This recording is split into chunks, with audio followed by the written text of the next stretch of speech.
beaucoup d'être venus.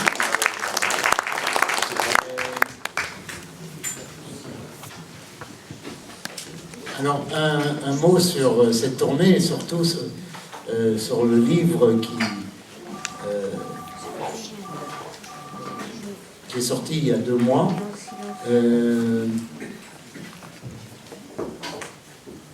Il a été commandé par les éditions Sileps dans l'urgence. C'est pour ça que c'est un petit livre. Et on m'a demandé de faire l'état des lieux. À Sileps, on était conscient, c'est une édition militante, qu'il se passe quelque chose. Et qu'il faut en parler, il faut l'expliquer, et vite. C'est pour ça que c'est un petit livre d'une centaine de pages,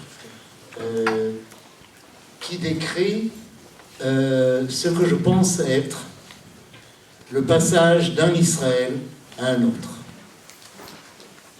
Et c'est ce dont j'aimerais parler avec vous ce soir, échanger avec vous ce soir, quand on consacrera, je l'espère, au moins la moitié de notre temps à un échange plus qu'à une conférence.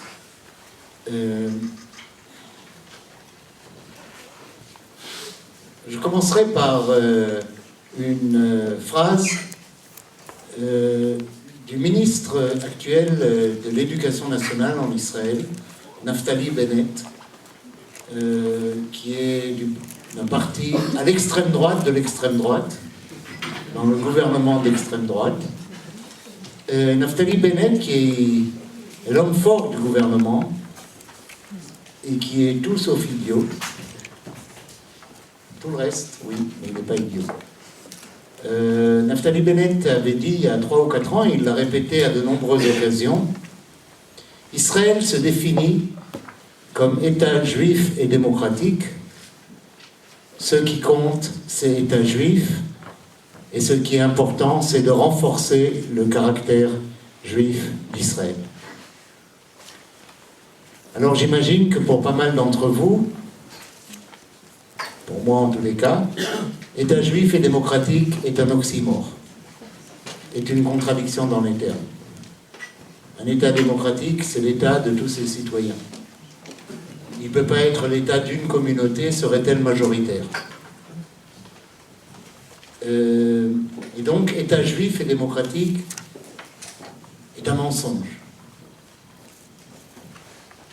Et dans l'esprit de notre temps, un fake news, comme dirait le président Trump.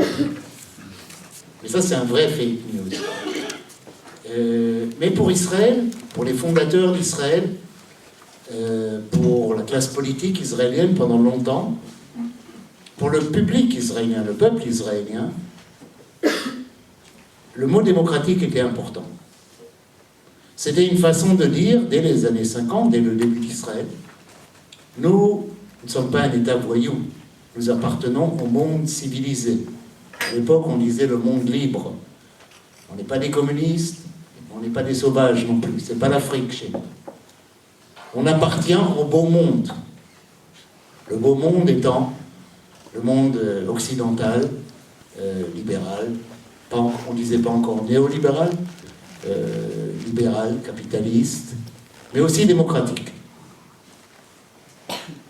Et c'était extrêmement important pour Israël, pour ses dirigeants, mais pour son public, de croire et de faire croire, mais aussi de croire qu'on appartenait à la grande famille des sociétés, des États et des sociétés démocratiques. Le racisme intrinsèque au projet sioniste et à la constitution israélienne était honteux, il était caché. Toutes choses qui ont beaucoup changé au cours des 10 dernières années. On ne s'assumait pas raciste. Même colonialiste, c'était colonial, même si c'est dans le langage israélien, c'était un mot tout à fait politiquement correct. Coloniser signifiait, ou plutôt créer un nouveau village juif, on utilisait le mot coloniser. Puis puis quand le mot colonial a commencé à être perçu grâce au mouvement palestinien comme un mot négatif, alors on a adopté un nouveau mot.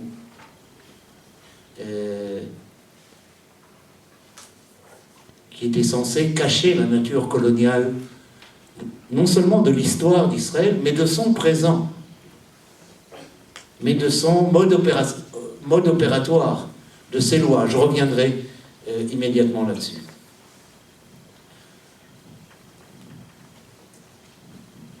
État juif et démocratique, nous dit Naftali Bennett, ce qui compte, c'est État juif. Alors, je voudrais faire une petite digression sur juif. Parce qu'au cours de cette tournée, j'ai compris qu'il y avait souvent des grands malentendus autour de cette question. Alors, juif peut s'écrire avec une minuscule et une majuscule. Et c'est très important, et je crois que c'est le journal Le Monde, mais peut-être que je me trompe, qui a inventé cette typographie.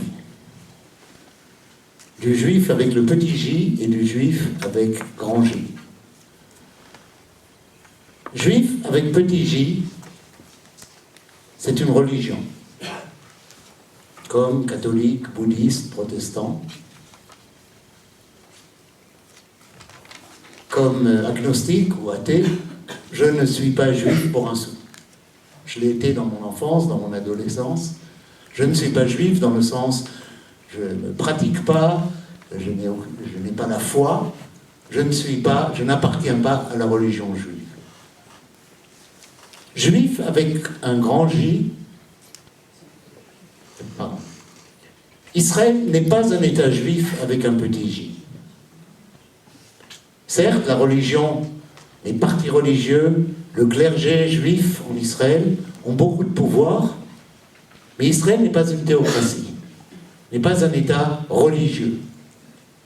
D'ailleurs, contrairement à ce que l'on croit parfois, la société israélienne aujourd'hui est moins religieuse qu'elle l'était il y a 30 ans. Elle se sécularise.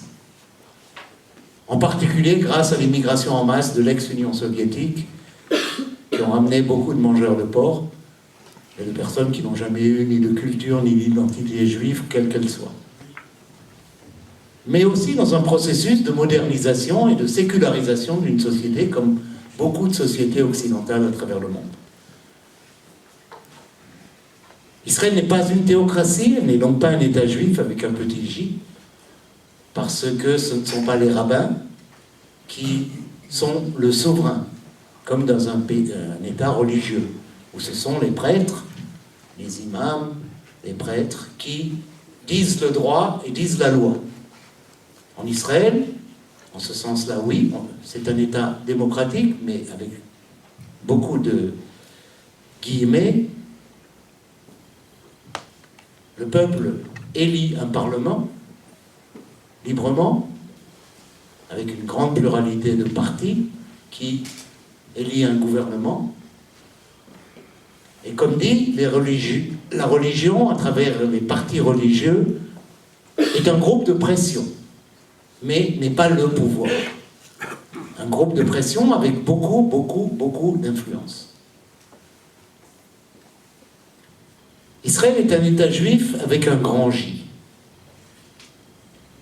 Alors qu'est-ce que ça veut dire juif avec un grand J si ce n'est pas une religion? Ben, la Cour suprême d'Israël, depuis 60 ans, elle planche sur cette question. Pas seulement la Cour suprême, ça fait des siècles, depuis le début de la modernité, que philosophes, théologues, sociologues débattent sur la question qui est juif. Qu'est-ce que c'est? Si ce n'est pas une religion, qu'est-ce que c'est? Une culture, une identité, certains ont dit une race, une nationalité. La question reste ouverte. Elle reste ouverte au niveau de la définition de qui est un juif. Personnellement, j'ai dit je ne suis pas juif pour un sou avec un petit J, depuis le jour où j'ai quitté la religion, dans mon adolescence, mais je suis profondément juif avec un grand J. Ne me demandez pas ce que ça veut dire.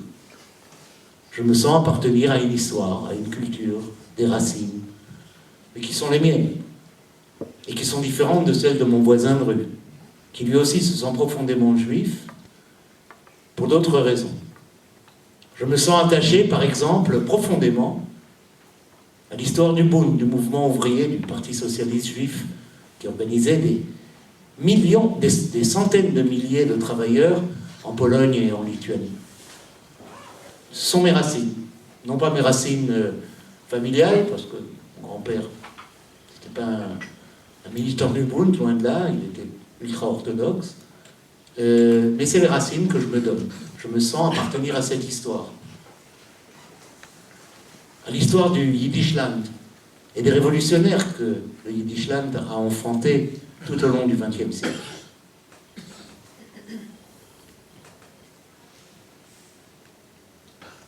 Et pour Israël, qu'est-ce que ça veut dire État juif avec un grand J? Alors ça, c'est clair. Si on ne sait pas très bien ce que ça veut dire juif, on sait ce que veut dire État juif. C'est l'État de tous les juifs du monde. Ce n'est pas l'État de ses citoyens, c'est l'État de tous les juifs du monde.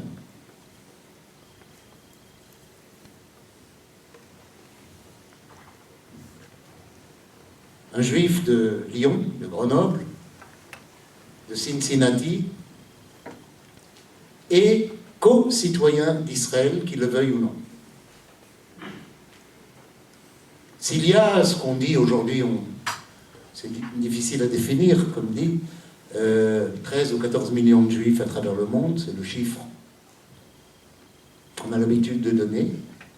Chaque juif est un 14 millionième d'action sur la souveraineté nationale en Israël. Même s'il n'a jamais mis les pieds en Israël, même si Israël ne l'intéresse pas du tout, et que son sujet, il est français, il s'intéresse à la France, voit dans la France son identité et son histoire, et si déjà il s'intéresse beaucoup plus à l'Amérique latine qu'à Israël, ben on ne lui demande pas son avis. Il est partie prenante de la souveraineté nationale israélienne. Et à la seconde où il le demande, il devient citoyen israélien. Il n'y a pas de processus de naturalisation pour un juif. Il est citoyen israélien dès lors qu'il le demande. Et je racontais hier l'histoire d'un voyou, d'un grand voleur français, juif français, Sami Plateau-Charonne, qui s'est rempli les poches avec l'argent des rescapés du génocide dans les années 60, des rescapés du génocide nazi, à Paris en particulier. Et finalement, il a été attrapé par les autorités françaises pour corruption, malversation, vol. Il a réussi à s'enfuir en Israël. L'année d'après, il était député. Il ne savait pas un mot d'hébreu. Il n'avait jamais mis les pieds dans ce pays. En fait, c'était un refuge fiscal, pénal pour lui. Mais une fois qu'il était en Israël, il était israélien à 100%. Et on n'était pas loin du moment où il pouvait être ministre. Comme il avait beaucoup d'argent, il a réussi à se faire élire député en achetant des voix. Et il nous a fait beaucoup rire comme député, parce qu'il ne savait pas un mot d'hébreu, mais au Parlement, il faut faire ses discours en hébreu. Et il les avait écrits en lettres latines, vous imaginez le poème, trébuchant sur chaque syllabe, avec un fort accent, un mélange d'accent yiddish et parisien. Mais il aurait très bien pu être Premier ministre d'Israël, après 1 an, après 6 mois, après 2 ans. Passe pour la simple raison qu'il est juif, et donc il est citoyen dès lors qu'il le demande. Tout juif avec un grand J du monde est co-citoyen et co-actionnaire de la souveraineté nationale israélienne. Alors qu'un Palestinien qui est né dans le pays, dont les parents sont nés dans le pays, les grands-parents, les arrière-grands-parents, les Palestiniens qui sont les indigènes de ce pays, les autochtones de ce pays, sont, dans le meilleur des cas, des locataires. Ils ne sont pas propriétaires des lieux. ils sont locataires. À certains moments, comme pendant le gouvernement Rabin, des locataires bien tolérés. À d'autres moments, comme ce que nous sommes en train de vivre, des locataires à qui on montre en permanence la porte en disant « vous avez intérêt à vous tenir tranquille » et à dire « oui chef » à tout ce que nous faisons, sinon vous voyez la porte.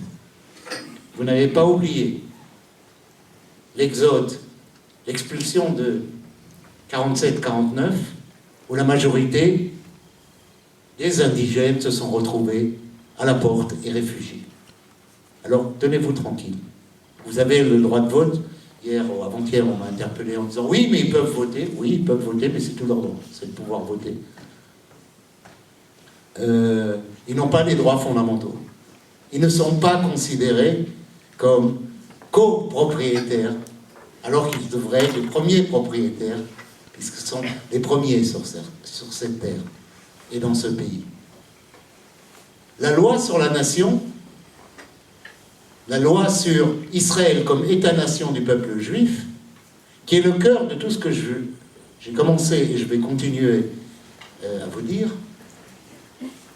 affirme clairement qu'Israël est le pays de ses citoyens juifs. Ça, c'est nouveau.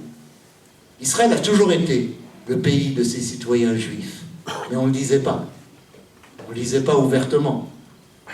Israël est un pays démocratique, il est le pays de c'est un État juif, mais qui est le pays de l'ensemble de ses citoyens. C'est fini. Dans la loi fondamentale, loi constitutionnelle, qui s'appelle la loi sur Israël comme État-nation du peuple juif, on dit clairement les citoyens sont juifs. Et les Arabes ont des droits. C'est la première fois dans l'histoire d'Israël. C'est la première fois qu'on le dit ouvertement, clairement, dans un texte constitutionnel. En fait, de la création de l'État d'Israël jusqu'à cette nouvelle loi, non, pas une nouvelle loi, jusqu'à il y a à peu près une petite dizaine d'années, Israël pouvait jouer le jeu de l'État démocratique. Il y avait deux discriminations dans le texte. L'une, c'est la loi du retour, celle qui permet à n'importe quel juif du monde d'être citoyen quand il le veut, dès qu'il le veut, et qui ne donne pas ce droit aux Palestiniens du pays. Ça, c'était une discrimination dès la création d'Israël. Et la deuxième concerne la terre, le foncier. La terre d'Israël n'appartient pas et n'a jamais appartenu dans le droit israélien dès sa création aux citoyens israéliens, mais au peuple juif. C'est un cas unique. Elle n'est pas gérée par l'État, la terre nationale, la terre d'Israël, n'est pas gérée par l'État, mais par le Fonds national juif, ou ce que vous connaissez en France sous le nom de KKL, le Fonds national juif, qui gère la terre, le foncier, au nom du peuple juif, et pas au nom des citoyens israéliens. Ce qui a permis à l'État d'Israël, dès sa création, d'accaparer, non pas comme État, mais comme peuple juif, toutes les terres des Palestiniens qui avaient quitté leurs terres, parce que devenus réfugiés, mais souvent le réfugié qui se trouve la maison d'après. Un Palestinien qui a eu la malchance de ne pas être sur sa terre à une certaine date, en 48, parce qu'il y avait la guerre et parce qu'il fuyait la guerre, parce qu'il préférait aller dans un village chrétien qui était un peu moins attaqué que les autres, qu'il avait pris refuge chez un cousin ou dans un monastère, en attendant que la guerre se passe, veut rentrer à la maison, veut récupérer son bien, veut récupérer sa terre, et on lui dit qui va à la chasse perd sa place. Trop tard. Et c'est comme ça qu'Israël a récupéré, pour le peuple juif, la majorité des terres des Palestiniens. Mais ce n'était pas tout. Et ceux qui ont continué à avoir leurs terres, qui n'étaient pas partis, alors on a eu dans les années 50 et surtout les années 60, une immense vague d'expropriation de la terre Alors là, c'était déjà un État, on ne pouvait pas faire n'importe quoi, il fallait être plus hypocrite. Alors pour des raisons militaires. Alors par exemple, une partie importante de la Galilée, ce qu'on appelle la zone numéro 9, en 1964, 65, 66, est fermée à ses propriétaires arabes parce que l'armée en a besoin pour faire les manœuvres. Des dizaines et des dizaines d'hectares. Raisons militaires. Même la Convention de Genève reconnaît que les raisons militaires sont légitimes dans un territoire occupé. Et puis ensuite, de nos coups, oups, les camps militaires deviennent des kibbutz, deviennent des villages agricoles, ou deviennent une grande ville, une ville qui s'appelle Carmiel. Les Palestiniens sont devenus en Israël, et c'est le texte de la loi, des présents absents.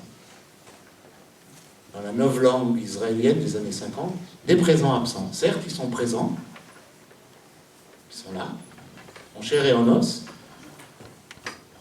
Ils sont des citoyens, ils peuvent voter. Ils ont des élus, ils ont même eu des ministres à certains moments. Mais ils sont absents en termes de propriété terrienne. Pas seulement propriété terrienne, alors ça va très loin. En termes de symboles. Grand avocat palestinien chrétien de Haïfa, Hanan Akara, avait une des bibliothèques privées les plus riches du Moyen-Orient, avec des manuscrits de toujours, avec des livres rares. Le pauvre Hanan Akara, 1948, ne se trouve pas chez lui. Il se trouve hors de Haïfa, et lorsqu'il revient, sa bibliothèque n'est plus là. Il est absent. Il est présent, absent. Et elle se retrouve aujourd'hui, on peut visiter, à la bibliothèque de l'université de Haïfa, des rayonnages, où ils ont l'audace même d'écrire, ayant appartenu à l'avocat Hanan Akara.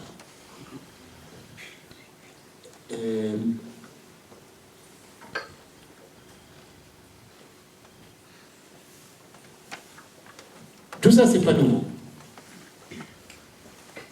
Tout ça, c'est depuis la création d'Israël. C'est le résultat de sa nature coloniale. Et pourtant, on peut faire pire. Et c'est ce que nous sommes en train de vivre actuellement. Lorsque Naftali Bennett, ce qui compte, c'est État juif et pas démocratique, et il ajoute, moi j'ai rien contre la démocratie, évidemment, à condition que ça n'interfère pas sur le renforcement du caractère juif d'Israël. Il ne parle pas de renforcement culturel. Qu'on travaille plus sur l'identité juive, la culture juive, l'histoire juive. Moi, je serais pour. Nos enfants sont des ignorants. Ils ne connaissent même pas leur propre histoire. Alors, je suis prêt à être en première ligne pour renforcer l'identité et la culture juive de nos enfants et de nos petits-enfants. Non, renforcer le caractère juif n'a rien à voir avec les questions identitaires et culturelles. C'est renforcer la suprématie d'une communauté sur l'autre. C'est renforcer la discrimination et assumer la discrimination dans le texte. Entre autres, cette loi horrible, cette loi constitutionnelle qui s'appelle la loi fondamentale d'Israël comme État-nation du peuple juif.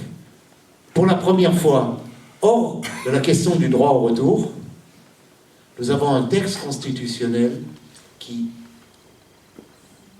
dit, revendique et met en application l'inégalité.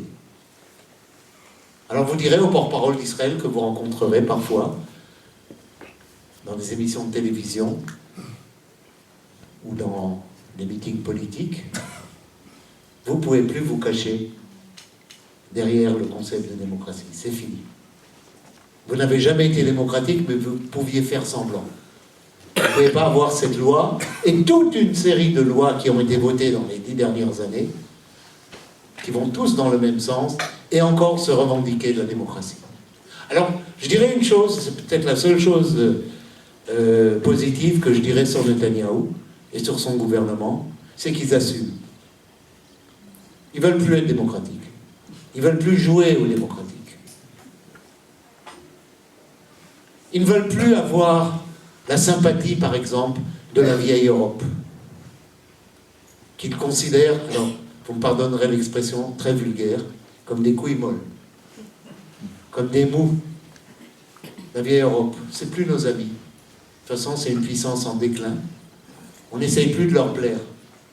On n'essaye plus de répondre à leurs aspirations en termes de droits de l'homme et de principes démocratiques de base. Nos amis, c'est Urban en Hongrie. C'est le pouvoir polonais, slovaque. C'est le nouveau président brésilien, que j'appelle Borsalino.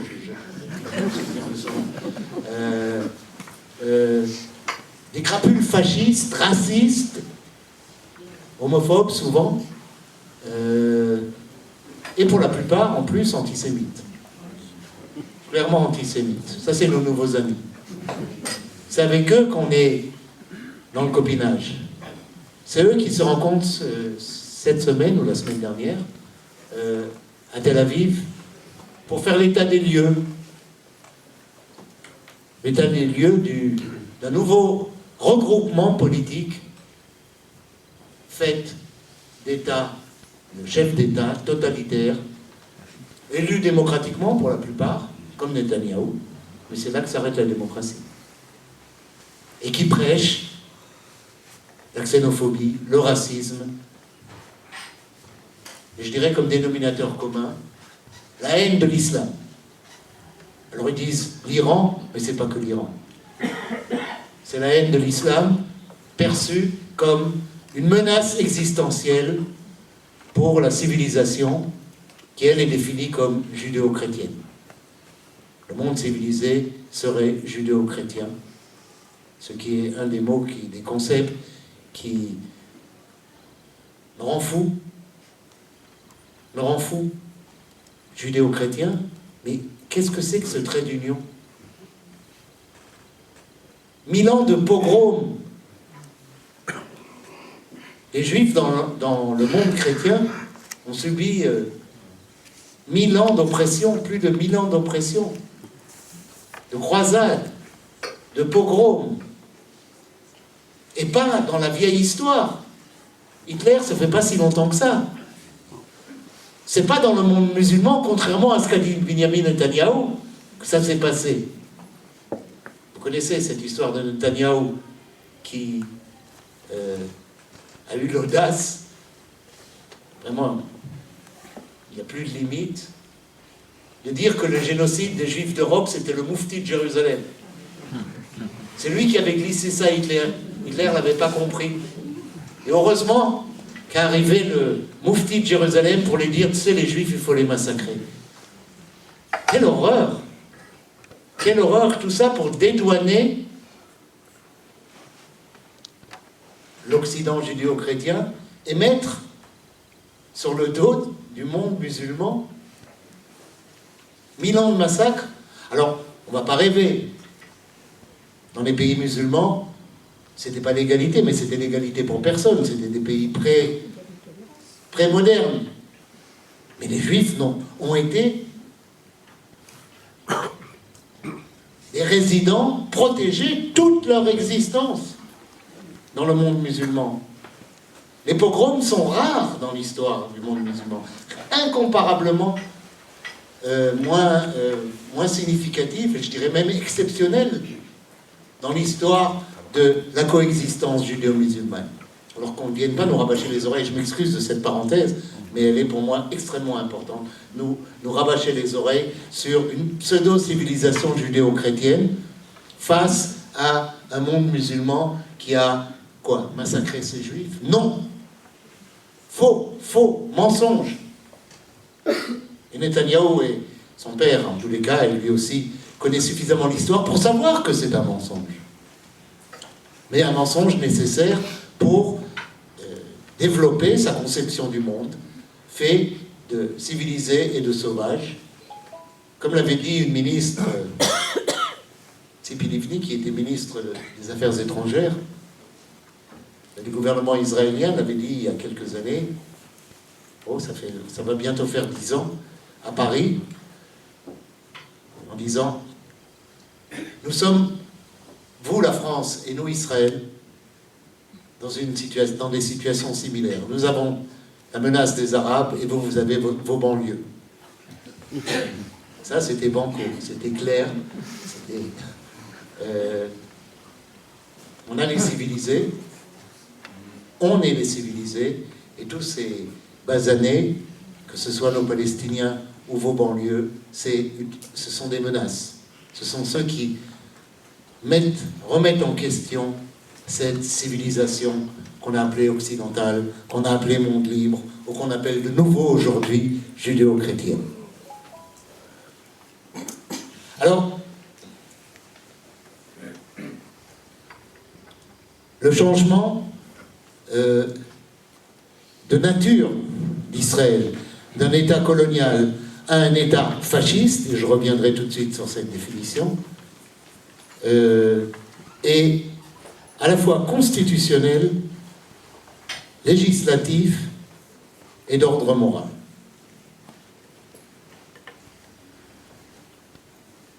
C'est-à-dire je parle de changement, et c'est ce que j'essaye de montrer dans ce livre, ce n'est pas moi qui parle du changement, c'est les autorités israéliennes elles-mêmes. Elles revendiquent le fait qu'il y avait un Israël et qu'on veut créer un nouvel Israël. Libre de toute une série de contraintes qui permettaient d'affirmer le caractère, entre guillemets, démocratique d'Israël. Premier ennemi, la Cour suprême de justice. Nous avons en Israël un système où la Cour suprême n'est pas simplement une cour d'appel. Elle est une cour qui dit le droit. D'autant plus qu'en Israël, il n'y a pas de constitution. Et donc, pendant plus de 50 ans, pendant presque 70 ans, la Cour suprême, au cours des années, a dit le droit et a protégé les droits et a élargi les droits dans une certaine mesure, y compris d'ailleurs même les droits des populations palestiniennes occupées.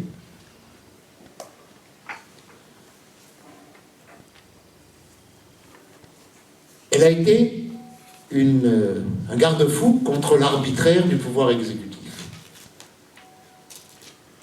Je donnerai un exemple, la torture. En Israël, la torture était légale. Nous avons mené, en particulier le Centre d'information alternative, que j'ai animé pendant 10 ans, une campagne contre la torture. Campagne politique, campagne de mobilisation, d'information, mais aussi juridique. Et nous avons obtenu, après des années et des années et des années, nous avons obtenu l'interdiction de la torture. Ça ne veut pas dire que la torture s'est arrêtée, mais elle n'était plus légale. Elle devait se cacher, comme chez vous. En France, la torture est illégale, ça ne veut pas dire qu'elle n'existe pas. Où il y a un pouvoir, il y a la torture, malheureusement. Il y a un abus de pouvoir, y compris la torture. Dans les commissariats, et on n'a pas besoin d'être un ennemi ou un terroriste pour pouvoir être l'objet de mesures qui appartiennent à cette famille honteuse qu'est la torture. Nous avons obtenu par la Cour suprême, entre autres, l'interdiction de la torture. Et c'est vrai qu'elle s'est beaucoup réduite et elle doit se cacher. C'est un acquis. La Cour suprême, pour donner un tout autre exemple, nous a donné le Pax, ou l'équivalent du Pax, des années et des années et des années avant que vous rêviez de la possibilité des possibilités positives qui sont incluses dans le Pax. Pourquoi est-ce que la Cour suprême, on était en avance de 20-25 ans sur vous? Alors ça, c'est parce que le droit marital appartient aux autorités religieuses et qu'il fallait trouver des moyens pour que les gens qui ne peuvent pas se marier du point de vue religieux puissent se marier quand même. Sinon, les 3/4 des Israéliens ne pourraient pas se marier. Parce que ça remonte aux lois bibliques Et si on s'appelle Cohen, par exemple, ou Cahen, ou Can, et qu'on appartient à la tribu, ou qu'on est relié par son nom à la tribu des Cohen de l'époque biblique, on ne peut pas se marier avec une divorcée. Bon, c'est le texte biblique. Sauf qu'en Israël, il y a énormément de gens pour qui les lois de l'amour sont plus fortes que le texte biblique. Ils veulent se marier, y compris le président de la Cour suprême dans les années 60, Chaim Cohen, qui aimait une divorcée et qui voulait se marier. Alors quand on a de l'argent, on allait se marier à Chypre, ou si on a beaucoup d'argent au Mexique, mais il a fallu trouver des moyens légaux pour qu'on puisse casser le carcan religieux extrêmement étroit dans les lois maritales. Et donc on avait le Pax, ou même plus que le Pax, bien avant, grâce à la Cour suprême. La Cour suprême à partir des années 80, fin des années 70, a réduit les discriminations en Israël entre citoyens juifs et arabes. Alors on ne va pas rêver sur la Cour suprême, il y a plein de choses qu'elle aurait dû faire et qu'elle n'a pas fait. Elle fait partie quand même du système. Mais elle était un garde-fou. L'ennemi numéro un de Ayelet Shaked, du gouvernement, par le biais de la ministre de la Justice, Ayelet Shaked, c'est de casser la Cour suprême et de lui enlever toutes les prérogatives juridiques, toute capacité de déclarer illégal, ce que la Cour suprême a souvent fait, des décisions gouvernementales, voire même des projets de loi votés au Parlement, en disant ces projets de loi ou ces décisions ne respectent pas les droits fondamentaux, la Cour suprême étant la garante des droits fondamentaux puisqu'il n'y a pas de constitution. Pour ce gouvernement, la Cour suprême est un déni de démocratie. Nous sommes élus, alors ça aussi vous l'entendez aujourd'hui en Europe beaucoup, par l'extrême droite, au pouvoir ou pas au pouvoir. Nous avons été élus par le peuple, qui sont ces élites qui dépossèdent le peuple de sa décision souveraine. Alors si on est le gouvernement élu par le peuple, et c'est vrai que le gouvernement s'appuie sur une majorité du vote citoyen, on peut décréter que les Palestiniens, à partir de maintenant, doivent aller avec une étoile jaune. Puisque c'est la majorité qui a décidé, c'est démocratique.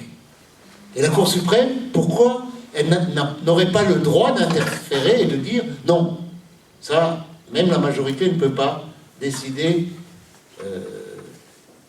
voter des lois qui contredisent les libertés fondamentales de l'ensemble des citoyens. Il y a des choses qui sont au-delà du vote majoritaire. C'est un des principes de base de la démocratie.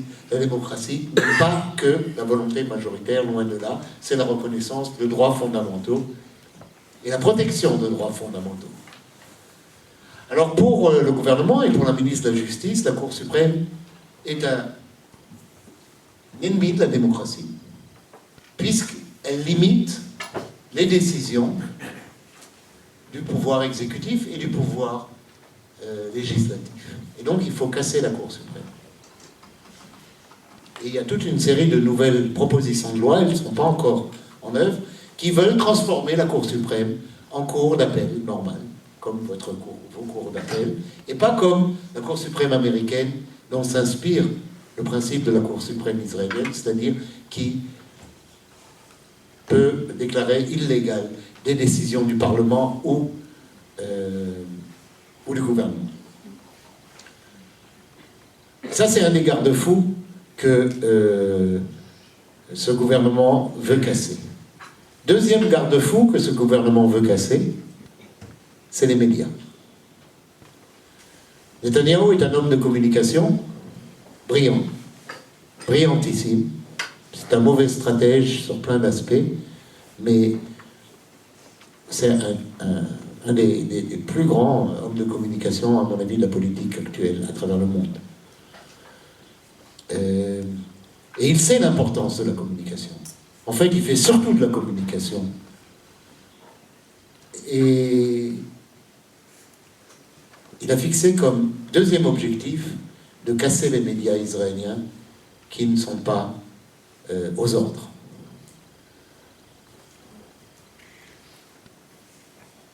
c'est l'objet d'un procès, d'une procédure juridique contre lui, parce que, ce qui est assez surprenant pour quelqu'un qui est paranoïaque comme Netanyahou, il a pu être enregistré en train de proposer un deal au propriétaire, Noni Moses, le propriétaire du plus grand quotidien israélien, qui n'est pas le Haaretz, comme beaucoup de militants français croient, qui est un petit journal, mais le plus grand quotidien israélien qui est Yediot Ahronot. Et Netanyahou a été enregistré, et c'est l'objet d'une des procédures juridiques contre lui, le dossier 2000. Alors, contre Netanyahou, il y a dossier 1000, 2000, 3000 et 4000. Ça vous intéresse, après on vous dira qu'est-ce qu'il y a dans chacun de ces procès. Moi je parle du procès 2000, du dossier 2000, où il proposait le deal suivant au patron de Yediot Ahronot. Netanyahou a un journal gratuit, enfin journal, papier toilette, qui est distribué gratuitement comme ce que vous avez à l'entrée du métro et 24 heures, ou je ne sais plus. Hein 20 minutes. 20 minutes, voilà. Alors là, c'est un vrai journal, gros, distribué gratuitement, tous les jours. Et comme c'est gratuit, beaucoup de gens le prennent parce que ça coûte cher un journal. Et donc, ça a porté atteinte à la diffusion du Yediot Ahronot. Et Netanyahou a proposé le deal suivant à Noni Moses: je réduis de 50% la diffusion de mon torchon, enfin, non, il n'a pas dit torchon, c'est moi qui dis, de mon journal, qui s'appelle Israël Hayom, Israël aujourd'hui, à condition que Yediot Ahronot réduise de 50% les critiques contre moi, et surtout contre ma femme et contre mon fils. Alors, une autre fois, je vous raconterai un peu qui c'est ce voyou, le fils qu'il a, qui c'est sa femme et qui c'est son fils. 80% des sales choses qui se passent à la résidence du Premier ministre, c'est pas Netanyahou, il faut le reconnaître, c'est sa femme et surtout son fils. Toujours est-il qu'il a proposé ce deal, il a été enregistré. Et ça, c'est tentative de corruption, c'est chantage et tentative de corruption. Et c'est pour ça qu'il y a un procès contre lui. Mais c'est pas seulement le Yediot Ahronot, c'est à travers l'argent, la mainmise sur les médias. Alors, c'est pas par la force qu'il le fait, mais à travers les milliardaires qui lui sont proches, essentiellement aux États-Unis, en particulier le roi du bingo américain. Le roi du bingo, en général, c'est un milliardaire, mais aussi qui est dans des zones louches. Mais c'est un des grands financiers et amis de Netanyahou. Il achète des médias. D'abord, il privatise la radio nationale israélienne dans un processus de privatisation et l'achète. On le fait acheter par ses proches. Ce qui lui permet de contrôler le contenu. La simple menace qu'il risque d'être acheté déjà modère les médias dans leur critique. Et là, il y a toute une campagne de Netanyahou extrêmement efficace pour modérer, réduire ce qui était quand même une des caractéristiques de la société et de l'État israélien jusque récemment. C'est une liberté d'opinion, une pluralité d'opinion dans les médias, y compris dans les médias audiovisuels, pluralité d'opinion et une vraie liberté de critique. Et là, il y a une autre campagne, c'est la deuxième, c'est comme en cassant les médias ou en menaçant les médias, de réduire cette liberté de critique, cette liberté d'opinion, qui a été la nôtre depuis les années 60, jusqu'à très récemment.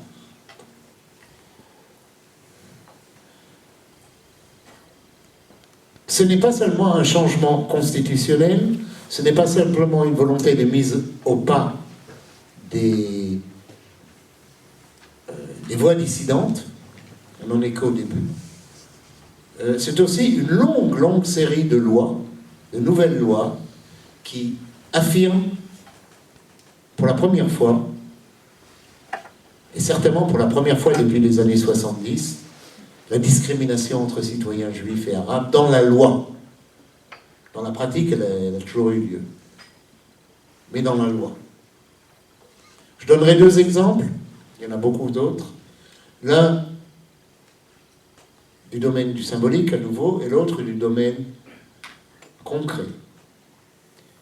Une des nouvelles lois votées il y a 5 ou 6 ans, 5 ans, c'est la loi sur la Nakba. Elle s'appelle loi sur la Nakba, qui interdit aux Palestiniens d'Israël, aux citoyens israéliens palestiniens, de célébrer, de commémorer la Nakba. Même à l'époque de Ben Gurion, où les Palestiniens étaient les citoyens palestiniens sous administration militaire, sous répression, il n'y avait pas de liberté de mouvement, enfin il y avait une véritable répression. La seule chose qu'ils avaient, c'est le droit de vote, mais tout le reste, ils n'avaient pas.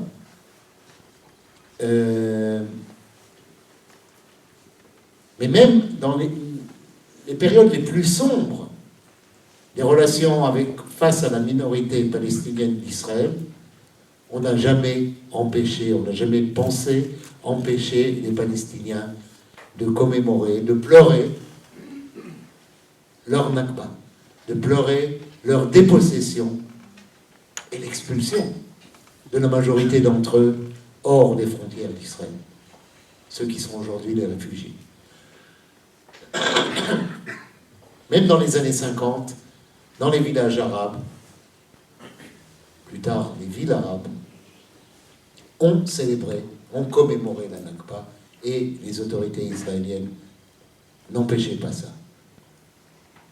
Le directeur d'école rassemblait les élèves et faisait un petit discours. Sur les municipalités arabes, il y avait un drapeau noir en signe de deuil. Aujourd'hui, c'est interdit. Là, on est dans une immense régression à ce niveau. C'est interdit, c'est-à-dire on ne peut pas interdire les individus de pleurer et de commémorer leur tragédie familiale, personnelle, nationale. Mais les institutions sont sanctionnées. Si une municipalité met un drapeau noir, par exemple, le jour de la Nakba, elle verra ses subventions gouvernementales réduites. Je crois même qu'il y a des amendes, mais j'en suis pas sûr. De même pour un directeur d'école. Ça, c'est de l'ordre du symbolique, mais qui est hautement symbolique, justement. Il montre cette régression. Je vais vous donner un deuxième exemple. Alors lui, il n'est pas du tout symbolique, il est très concret. Un citoyen israélien, qu'il soit juif ou arabe, pouvait obtenir la réunification familiale. À savoir, alors un juif, c'est dans la loi du retour, mais un citoyen arabe, une citoyenne, en général c'était des femmes, qui tombe amoureuse de quelqu'un qui n'est pas israélien, ça peut être un Palestinien qui habite à 10 km de chez elle, de l'autre côté de la ligne de démarcation entre Israël et la Cisjordanie, ça peut être une étudiante qui a rencontré un étudiant ici en France, puis ils sont tombés amoureux. Elle pouvait, c'était souvent une longue bataille, mais elle pouvait obtenir la réunification familiale. À savoir, c'est une citoyenne que la personne avec qui elle s'est mariée, ou elle veut se marier, et ses enfants peuvent vivre avec elle, avoir un permis de résidence, un droit de résidence en Israël. C'était un droit. Alors, c'était compliqué, ça prenait du temps, mais il y avait ce droit. Depuis 5 ans maintenant, depuis 6 ans maintenant, il y a une nouvelle loi qui ne permet plus cela. Au début, elle était argumentée par la sécurité, en disant, dans chaque cas, ah non, mais l'époux avec lequel cette citoyenne, ce sont des citoyens, je ne parle pas des résidents des territoires occupés qui n'ont aucun droit. Je parle des droits des citoyens qui devraient avoir des droits citoyens. Ne peut plus. La loi interdit la réunification familiale.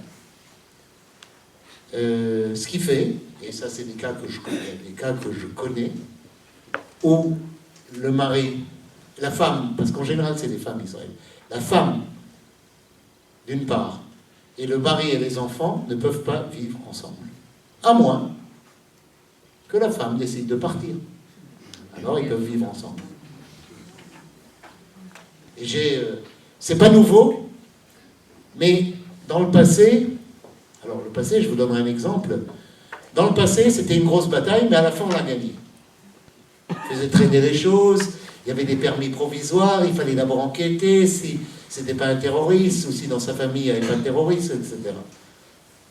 Mais à la fin, c'était un droit, et si ça n'avançait pas, on allait au tribunal, et alors les autorités faisaient marche arrière.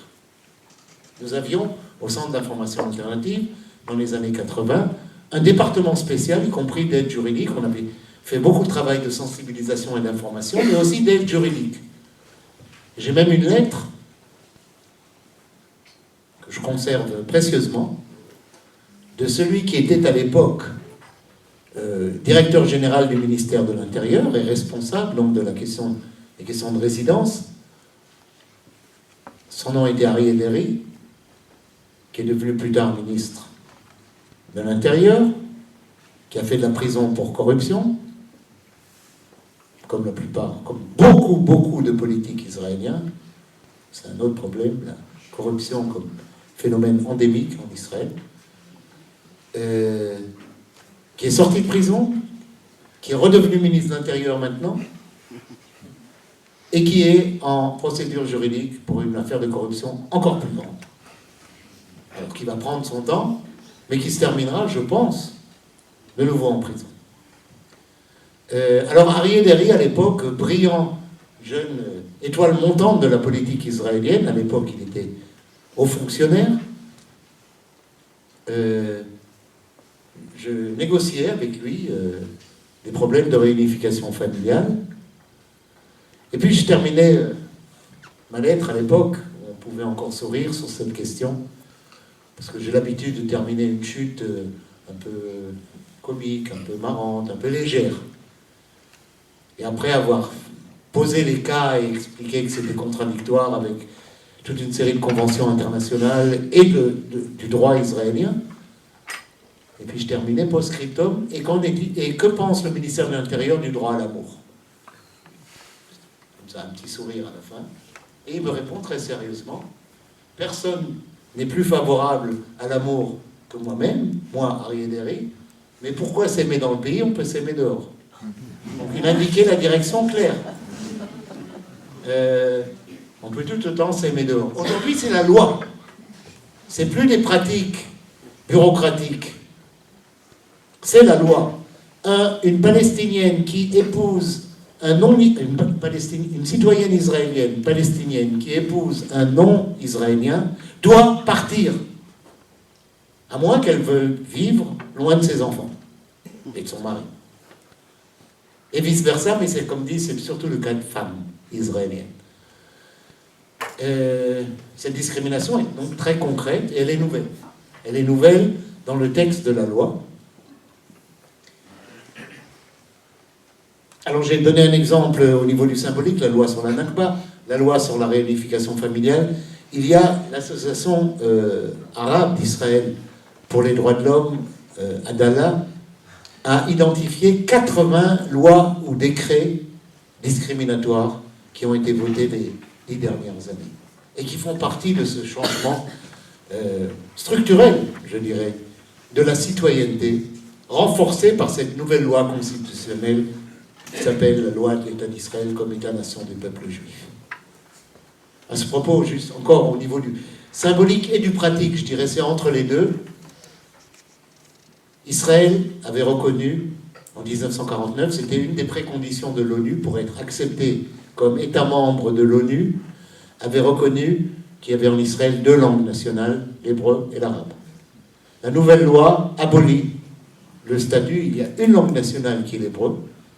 Alors on a lancé une pétition fictive, juste pour attirer un peu les médias, en disant, et nous écrivons une pétition aux Nations Unies pour exclure Israël comme État membre, puisque c'était la condition de son acceptation en 1949. Cet engagement à respecter l'arabe comme langue nationale. D'ailleurs, Israël s'était aussi engagé, ça on le sait peu, pour être accepté comme État membre aux Nations Unies, s'était engagé pour le retour des réfugiés. Tout simplement. On croit rêver, mais oui, Israël avait signé qu'elle reconnaissait le droit des réfugiés à retourner dans leur pays, mais il faudra des conditions, des conditions qui n'ont jamais été remplies et qui n'avaient jamais l'intention de respecter quoi qu'il arrive dès la création d'Israël. Alors, si on prend l'ensemble de ces lois, de ces changements constitutionnels, et surtout ce qu'il y a dans la loi fondamentale, la loi constitutionnelle sur Israël comme État-nation du peuple juif, certains en arrivent à décrire le nouveau régime israélien, parlent d'un nouveau régime, et ils le décrivent comme fasciste. Alors, je ne parle pas de militants gauchistes, radicaux de mon genre, qui d'ailleurs, moi j'ai été ceux qui n'ont jamais utilisé le mot, parce que c'est compliqué, fasciste, qu'est-ce que ça veut dire fasciste? Soit on fait une grosse analyse politique du fascisme, ou les analyses, parce qu'il y en a eu diverses, qu'est-ce qu'un régime fasciste, qu'est-ce qui caractérise un régime comme régime fasciste. Mais c'est pas fasciste dans le sens que l'utilisent parfois les militants comme vous. Il y a très longtemps, vous disiez CRS, SS. Bon, ça ne veut pas dire que les CRS c'est des SS, mais c'est un gros mot, quoi.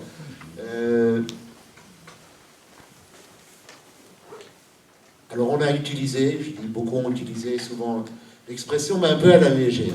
Non, la définition d'Israël comme État fasciste vient de personnes maintenant qui sont au cœur de l'establishment, ou qui ont été au cœur de l'establishment. Comme dit, ce n'est pas un slogan qu'on crie dans les manifestations. C'est une analyse.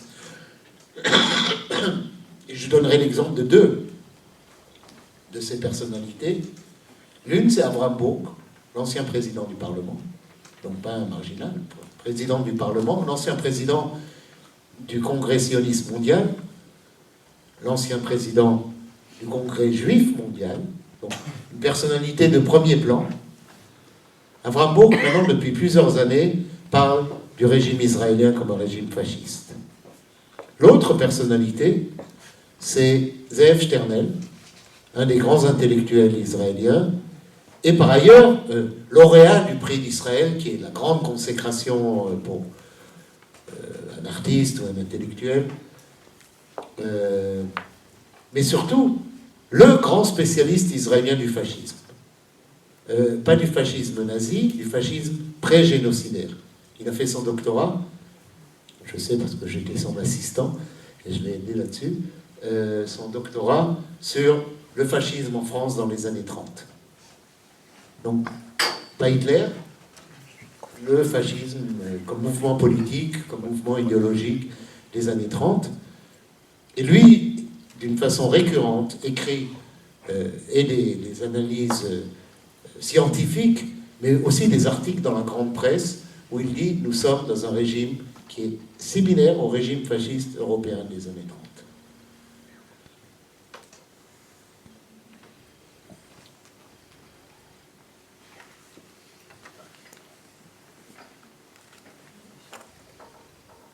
Ça, c'est un peu l'état des lieux. J'ai parlé de garde-fous qui sont les objectifs à casser, que ce gouvernement veut casser, comme la Cour suprême, comme la liberté d'expression des médias. J'imagine que certains attendent maintenant le troisième garde-fou, c'est le mouvement de la paix, le mouvement progressiste. Ce mouvement dont on a beaucoup parlé et qui était une réalité politique importante en Israël dans les années 80 et 90, qui avait mobilisé la majorité de l'opinion publique, graduellement, mais jusqu'à la majorité de l'opinion publique pour casser la politique du gouvernement, l'invasion du Liban, pour obtenir un retrait du Liban, qui avait mobilisé une opinion publique de plus en plus croissante, jusqu'à ce qu'on devienne la majorité, pour la reconnaissance de l'OLP et l'ouverture de négociations, la fin du gouvernement Shamir, l'ouverture de négociations, quoi qu'on en pense d'ailleurs de ces négociations, mais qui avait été l'expression d'un véritable mouvement de masse, d'une opinion de masse qui a su être majoritaire et tourner la politique, renverser la politique du gouvernement sur des enjeux importants comme la guerre au Liban, comme le processus de paix avec les Palestiniens. Ça devrait être le troisième garde-fou, sauf qu'il n'existe plus. Le mouvement de la paix en Israël comme mouvement de masse a disparu. Alors, très rapidement, parce que ce serait l'objet d'une autre conférence, mon ami Ori Avneri, décédé l'année dernière, est le meilleur journaliste israélien et militant et journaliste et politique, il a été député longtemps, avait l'habitude de comparer le mouvement de la paix à une bicyclette avec 2 roues, toutes les bicyclettes ont 2 roues, une grande roue et une petite roue. La petite roue, c'est les organisations militantes. Chez vous, on dirait l'extrême gauche ou la gauche radicale. Les organisations militantes, les organisations pour le droit de l'homme, les rabbins pour les droits de l'homme, le mouvement B'Tselem, le mouvement Tarayouch, les anarchistes contre le mur, le centre d'information alternative, toute une mouvance qui mobilisait contre l'occupation coloniale, mobilisait contre la guerre en permanence, et qui pouvait mobiliser parfois jusqu'à 20 000 personnes. Ce qui est respectable, mais enfin qui ne change pas la donne. L'importance de la petite roue, c'est qu'elle pouvait mettre en branle la grande roue, qui était le mouvement de la paix dans son sens large, beaucoup plus modéré, hésitant, qui chaque fois soutenait la guerre, encore récemment soutenait l'attaque contre Gaza, et après dit « Oups, on s'est fait avoir ». C'était pas ça. Et alors, et la pression de la petite roue qui mettait en branle la grande roue, et une fois que la grande roue commençait à bouger, c'est-à-dire qu'il y avait plus quelques 10 000, 15 000, 20 000 personnes, mais 200 000 personnes dans la rue, on avait gagné. Ce n'est plus qu'une question de temps. Et c'est comme ça que s'est créé le grand mouvement contre la guerre au Liban, et c'est comme ça que s'est créé un grand mouvement qui a poussé le gouvernement à reconnaître l'OLP, le mouvement national palestinien, et à ouvrir les négociations, qui sont devenues ce qu'elles sont devenues, c'est-à-dire rien. La petite roue, elle est là. Bon, on est moins fort qu'avant, mais enfin, on peut encore mobiliser. On l'a vu avec le massacre de Gaza, les divers massacres de Gaza au cours des années passées, entre 8 000 et 12 000 personnes. Mais il n'y a plus de grande roue. Et on redevient un mouvement de protestation, pas un mouvement qui, en faisant bouger la grande roue, en mettant en branle un mouvement de masse contre la guerre ou contre l'occupation coloniale, changer la donne politique et en général provoquer un changement de politique. Alors comment la grande roue est morte? Peut-être si quelqu'un est intéressé après, il me posera la question, j'ai pas le temps d'en parler. Elle est morte le week-end de la mi-2000, elle s'est suicidée, cette grande roue, week-end de la mi-août 2000, et elle ne s'en est pas remise. Et donc il n'y a plus de mouvement de la paix, dans le sens un mouvement qui peut avoir un impact réel sur les décisions politiques. Puis un autre garde-fou. Alors là, accrochez-vous. C'est l'appareil sécuritaire israélien. L'appareil sécuritaire israélien, les anciens du Mossad, les anciens du Shin Bet, bon, pas ceux qui sont en actif parce qu'ils ne peuvent pas s'exprimer, mais en général, une fois qu'ils sont à la retraite, ils ouvrent leur bouche et on sait qu'ils font pression de l'intérieur sur cette politique suicidaire qui nous prépare une catastrophe annoncée qui est celle de l'extrême droite au pouvoir maintenant depuis 14 ans. j'imagine que certains d'entre vous ont vu le film The Gatekeepers, je ne sais pas s'il a un nom en français, qui est un film israélien fait entièrement d'interviews des patrons des différents services de sécurité israéliens. Et on a l'impression d'entendre des gauchistes.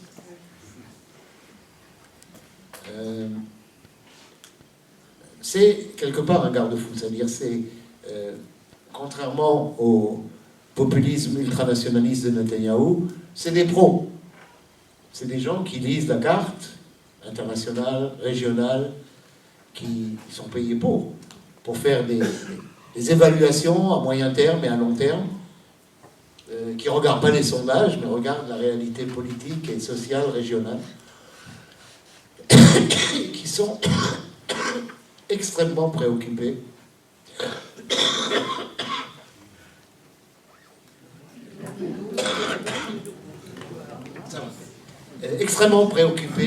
par le cours pris par la politique israélienne depuis maintenant une quinzaine d'années. Je donnerai un exemple. C'est Meir Dagan. Meir Dagan, c'est l'ancien chef du Mossad. C'était l'ancien chef du Mossad, il est mort. Donc pas un tendre. Je dirais même un salopard. Un type qui a beaucoup de sang sur les mains, ses vraies mains, et puis les mains qu'il a fait agir dans le cadre du Mossad, localement et internationalement. Un tueur. Un chef tueur. Lors du dernier grand meeting électoral du centre-gauche, des forces anti-Netanyahou à gauche,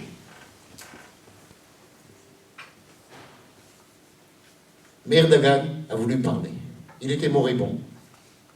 Il était en phase terminale d'un cancer, très affaibli. Très, très affaibli. Et devant 30 000 personnes à Tel Aviv, il a parlé. Et s'est mis à pleurer. Cette brute s'est écroulée. Alors, comme dit, il était déjà très malade, il mourrait quelques semaines plus tard. En disant, si nous ne nous unissons pas pour arrêter Netanyahou, vite, c'est la fin d'Israël.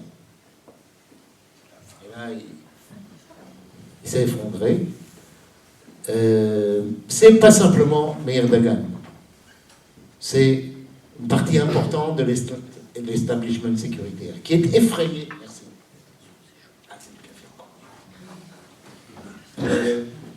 Effrayé par la course en avant, la fuite en avant de la politique de l'extrême droite au pouvoir et ses implications à moyen et certainement à long terme, en termes régionaux, en termes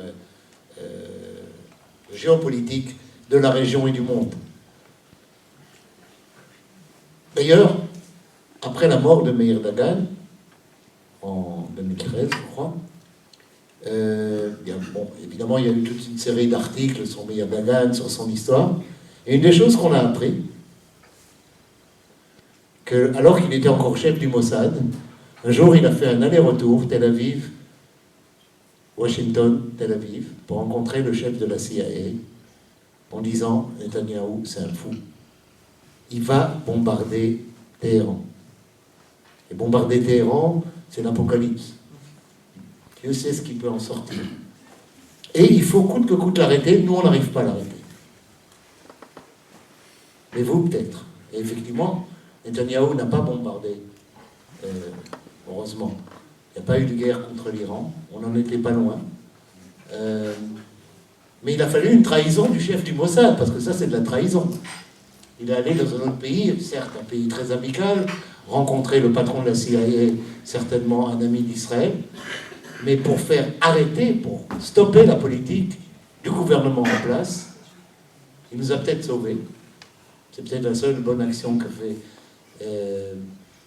Meir Dagan dans sa vie de chef du Mossad.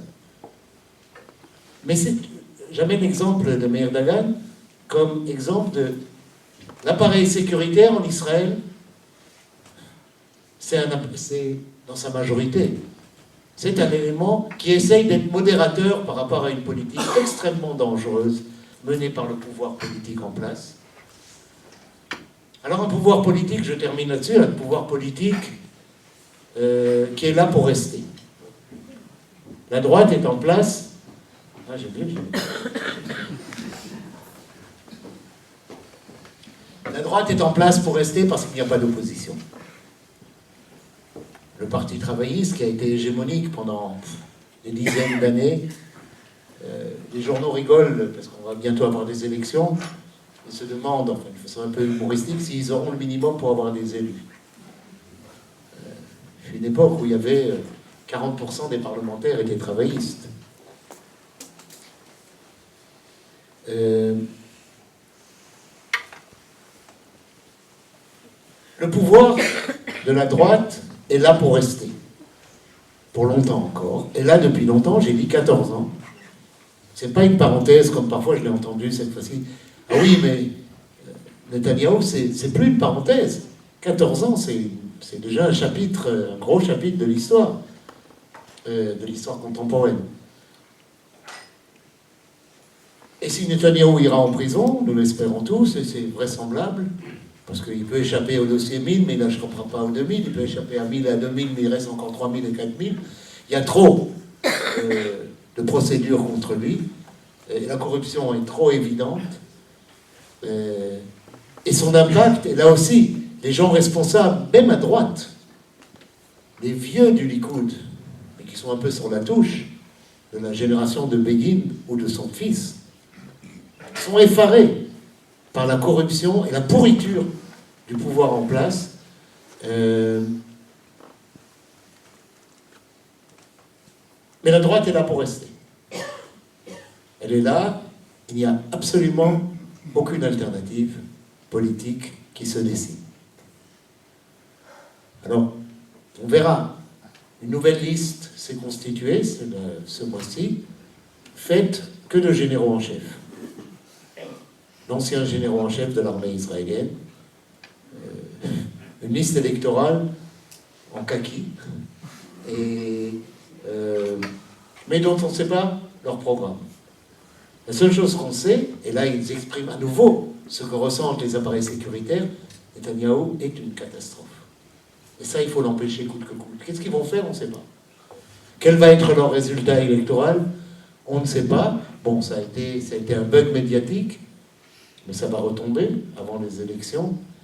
Et moi, personnellement, je pense que malgré les galons et les médailles accumulées à la tête de cette liste, elles ne mettront pas à bas le pouvoir de l'extrême droite de Netanyahou. Tout au plus, elles se joindront à lui, à lui ou à celui qui va lui succéder après les élections. Alors, encore une bonne et une mauvaise nouvelle, et j'arrête. La bonne nouvelle, c'est que la société israélienne, c'est-à-dire, vu de l'extérieur, on voit un immense basculement à droite, tout ce que j'ai décrit. Une détérioration, une radicalisation du pouvoir de la classe politique, de sa politique à droite. Oui et non. Si on regarde les sondages d'opinion, on sera surpris.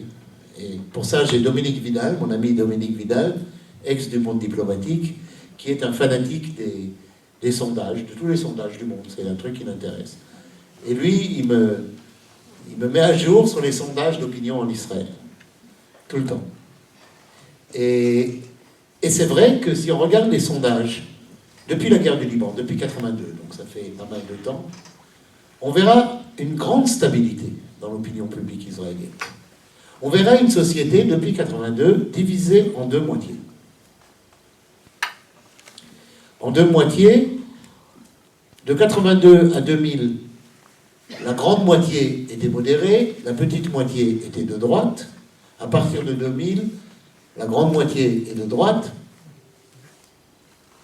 la petite moitié est modérée.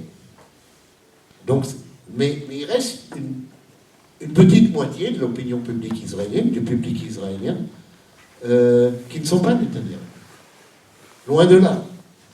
Qui ne soutiennent pas sa politique, qui n'aiment pas sa politique, qui voudraient bien que l'occupation se termine, qui détestent les colons, qui ont peur du cours suivi par l'extrême droite au pouvoir. Alors ça, c'est la bonne nouvelle. Maintenant, on va modérer la bonne nouvelle. C'est qu'il y a une asymétrie très importante entre ces deux moitiés. Pas une asymétrie numérique, puisque j'ai dit c'est, je sais pas, 52%, 48%, 55%, 45%, mais il reste 45%, c'est pas si mal que ça. Il y a de quoi construire et espérer. Le problème, c'est que la droite a des valeurs,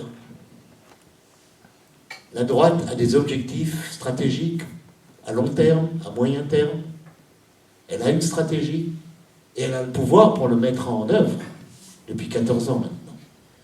Je dirais au cœur de cette stratégie un mot, la colonisation, l'extension de la colonisation vers l'Est. Mais aussi changement de régime. En finir avec la démocratie israélienne. On veut être comme les Polonais, comme les Hongrois. Tous nos amis, comme le Brésil, comme les Philippines. Tous nos nouveaux amis aujourd'hui. Et plus la vieille Europe. Donc la droite a une vision, une stratégie et le pouvoir. Et la gauche, elle pleurniche et elle consomme. La gauche est tout sauf l'urgence. Il n'y a aucun sentiment d'urgence, je dirais dans notre camp, dans le sens large du terme. Parce que tout va bien. Sécurité nationale. Il n'y a absolument aucune menace aujourd'hui contre Israël. Netanyahou brandit en permanence l'Iran, mais l'Iran n'a absolument aucune volonté d'attaquer Israël du tout. Le problème de l'Iran, c'est l'Arabie Saoudite, c'est autre chose. Et le lien entre Israël et l'Arabie Saoudite, qui maintenant est devenu totalement ouvert et assumé, et public, c'est par rapport à l'Iran. Mais ce n'est pas l'Iran par rapport à Israël. Il n'y a pas de menace extérieure. Donc sécurité nationale, sécurité individuelle, il n'y a plus d'attentats. Presque plus. Quasiment plus. On ne va pas s'en plaindre. On n'a plus peur d'aller dans la rue. Je me souviens de l'époque où mes enfants, qui étaient jeunes lycéens à l'époque, ils avaient une carte. Enfin, on leur donnait une carte dans la tête. Vous ne traversez pas le marché, vous ne rentrez pas dans un supermarché, vous ne prenez pas de bus. Si vous êtes loin, vous avez 10 shekels dans la poche et vous prenez un taxi. Lorsqu'un bus est garé dans la rue, vous allez sur l'autre trottoir, etc., etc., parce que ça sautait tous les jours. C'est fini, tant mieux. Donc, sécurité nationale, sécurité individuelle, prospérité économique. Israël est un pays très riche, très performant. On est AAA depuis longtemps, on est bien mieux que la moyenne européenne. On exporte des capitaux, on exporte des technologies, on exporte des armes. Une balance de commerce extérieur tout à fait positive, plus. Ce qui ne veut pas dire qu'il n'y a pas de pauvres.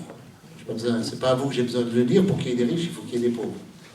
Et en Israël, petite parenthèse, mais importante, de tous les pays industrialisés, les pays de l'OCDE, Israël est le pays où le fossé entre riches et pauvres est le plus grand. Plus qu'aux États-Unis, plus qu'au Canada. C'est le pays de l'injustice sociale par excellence. Fini les images du kibbutz, de la Histadrout, de l'égalité. Oubliez, c'est depuis longtemps mort et enterré. Israël est un pays de forte inégalité sociale. Mais c'est un pays riche. Un pays performant, où il n'y a pas de chômage quasiment. récapitulons, sécurité nationale, sécurité individuelle, prospérité économique. Pourquoi, diable, monsieur ou madame Tel Aviv, cette moitié ouverte, non réactionnaire, non nationaliste de droite, pourquoi cette moitié d'Israël bougerait ses fesses alors que le quotidien est bon? Les gens ne se mobilisent pas, et nous le savons, simplement parce que, à cause de la belle parole et le prêche de Michel Warschawski et de ses camarades, c'est pas comme ça que les gens en masse se mobilisent. Ils se mobilisent lorsque la situation les pousse à se mobiliser, lorsque ça ne peut pas continuer comme avant. Mais ça peut continuer comme avant, à tous les niveaux, et le résultat, c'est une moitié israélienne qui n'aime pas Netanyahou, qui n'aime pas sa politique, qui est préoccupée pour le long terme, mais qui vit très bien le présent. Et donc, qui n'a pas ce sentiment d'urgence qu'à la droite, et de mobilisation qu'à la droite, et donc ne fait pas le poids, même si numériquement, statistiquement, ça fait presque la moitié de la population israélienne. Ça, c'est notre problème. Et lorsque cette moitié souffre, elle souffre surtout, je dirais, de l'odeur. L'odeur, ça sent mauvais en Israël. Ça sent Netanyahou, ça sent la corruption, ça sent le racisme, ça sent la brutalité du discours et de l'action politique. Et cette odeur, elle fait partir une partie des jeunes. Cette odeur, elle fait partie, créant beaucoup aux États-Unis, mais je dirais symboliquement peut-être le plus grand clin d'œil de l'histoire contemporaine d'Israël, c'est que la capitale intellectuelle, culturelle d'Israël, c'est Berlin. On va à Berlin. Et les autorités allemandes, pour des raisons évidentes, soutiennent, font la caisse des centres de recherche, des centres culturels, des bourses, parce qu'ils se sentent responsables pour leur histoire moderne, et donc investissent beaucoup pour recevoir ces milliers et milliers de jeunes les plus brillants. Et en fait, nos enfants, les enfants de notre camp, de ceux qui devraient être le contrepoids à Netanyahou et ses voyous, eh ben, ils vont à Berlin. Ils vont à Berkeley, California, mais Berlin comme symbole. Ils partent. Ça sent trop mauvais. Ils reviennent, repartent. Et donc notre camp est gravement démobilisé.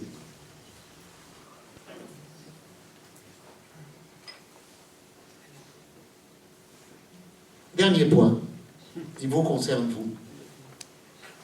Et il est court. Il est hyper important, mais très court. Parce qu'il se décline en 3 lettres. B, D, S. Ça, c'est votre part dans l'équation générale et elle est prépondérante. Pour bouger, pour commencer à remettre Israël sur ses rails, alors j'aime pas cette expression parce que quel rail on avait, mais à retrouver ou à trouver un droit chemin ou un chemin moins tordu, moins sanglant, moins brutal, il faut des pressions. Et donc, BDS, boycott des investissements, sanctions, qui sont le titre générique, je dirais, de l'ensemble de cette politique de pression sur Israël. C'est d'abord un acte de justice. C'est un devoir que vous avez, à mes yeux, envers les Palestiniens et leurs droits. Mais c'est pas seulement ça, c'est aussi, on dirait en anglais américain, un success story, une histoire qui marche. S'il y a 10 ans, en 2005, lorsque l'appel BDS a été lancé par l'ensemble de la société civile et politique palestinienne au monde, faites pression sur Israël par des actes de sanctions, boycott des investissements. Si on m'avait dit à l'époque qu'on en serait aujourd'hui, 2019, là où on en est, j'aurais répondu, vous voyez mes cheveux blancs, J'ai beaucoup d'expérience, j'ai une longue histoire, et je sais que les mobilisations, ça prend du temps. Et ce sera un long combat, je me souviens de l'avoir dit à l'époque, ce sera un marathon, c'est pas un 100 mètres qu'on court. C'est un marathon, et ça ira doucement, et ce qu'il faudra, c'est de la ténacité, de l'obstination. Et bien, je me suis trompé. En 10 ans, les succès de la campagne BDS, les succès concrets et psychologiques en Israël, sont allés bien plus vite et bien au-delà de mes espoirs les plus optimistes de l'époque. Alors, pour parler à la française, on est passé des oranges à orange. Des oranges avec un petit O à orange avec un grand O. C'est-à-dire les campagnes BDS ont commencé par des actions militantes dans les supermarchés contre les avocats israéliens ou les oranges israéliennes. Et puis c'est le PDG d'Orange qui vient rompre son contrat avec Partner, qui est l'orange israélien. Alors c'est vrai, c'était l'époque de Valls, il y a eu une forte pression politique, il a fait marche arrière. Mais c'est pas grave. Le signe était donné. Et si c'est pas Orange, c'est la compagnie des eaux hollandaises, la compagnie nationale, maintenant privatisée, des eaux hollandaises, qui a rompu son contrat de partenariat avec Mekorot, la compagnie des eaux israélienne, en argumentant, ils ne sont pas cachés derrière le dos de la cuillère, en argumentant politique et éthique, en disant notre charte éthique nous interdit de continuer un partenariat avec une compagnie qui vole l'eau des Arabes, tout simplement. C'est le désinvestissement de fonds de pension de grands syndicats scandinaves.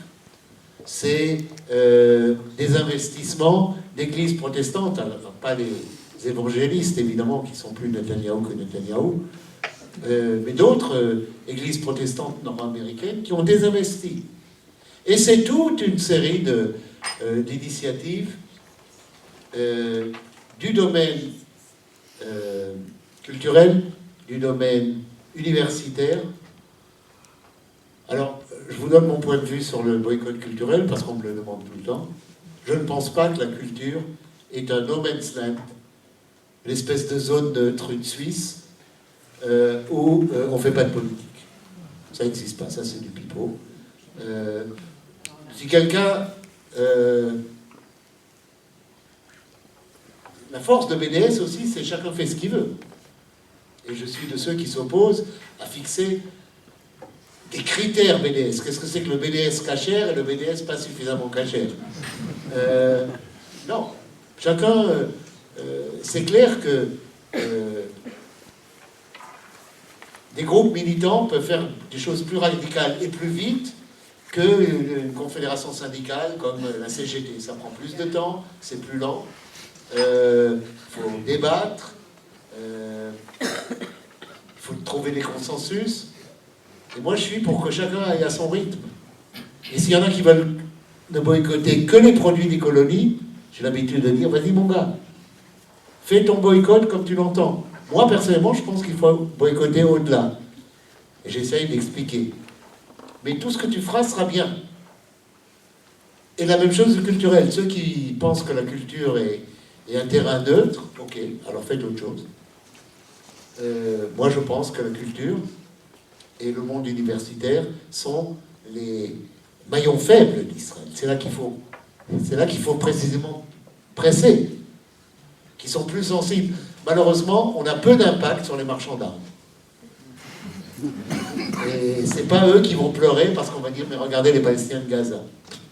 Ils n'ont pas d'âme, ils n'ont pas de cœur, donc on ne sera pas très efficace pour l'instant avec eux. On n'est pas encore efficace et il faudra beaucoup de temps sur les banques. On sait que les banques, dans le boycott d'Afrique du Sud, a été le moment charnière. C'est quand les banques ont commencé à s'y mettre que c'était gagné.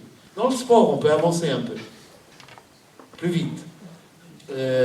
Donc il faut être intelligent. Et il faut être tenace. Et croyez-moi, contrairement à ce que dit Netanyahou, et vraiment là j'arrête, Netanyahou a dit, t'es interviewé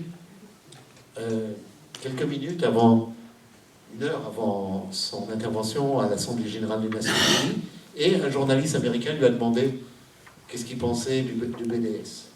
Alors il a fait l'idiot, il a dit quoi? BDS. Oui, les campagnes de boycott, il dit, on en a à peine entendu parler en Israël. Menteur! Gros menteur! Et le fait est qu'après, sur la tribune des Nations Unies, il a consacré 6 minutes à dénoncer la campagne BDS. 6 minutes aux Nations Unies, c'est beaucoup, beaucoup de temps. Et ça veut dire que c'est faux que ce n'a pas d'impact en Israël. C'est faux à tel point, et là vraiment je termine, c'est que nous avons maintenant un ministère des Affaires stratégiques dont l'ordre du jour n'est pas le nucléaire iranien, l'ordre du jour n'est pas les révolutions arabes, n'est pas l'islam politique, n'est pas les nouvelles alliances à travers le monde, ça c'est des questions subsidiaires. L'objectif numéro 1 du nouveau ministère des Affaires stratégiques, c'est combattre le BDS. C'est le meilleur compliment qu'on puisse avoir. Merci. Le cœur du BDS maintenant, on voit plus très bien, c'est la campagne contre l'Eurovision, ou qui aura autour de l'Eurovision. Je pense que c'est joué, malheureusement. L'Eurovision aura lieu en Israël. Mais vous avez un allié de marque dans cette campagne.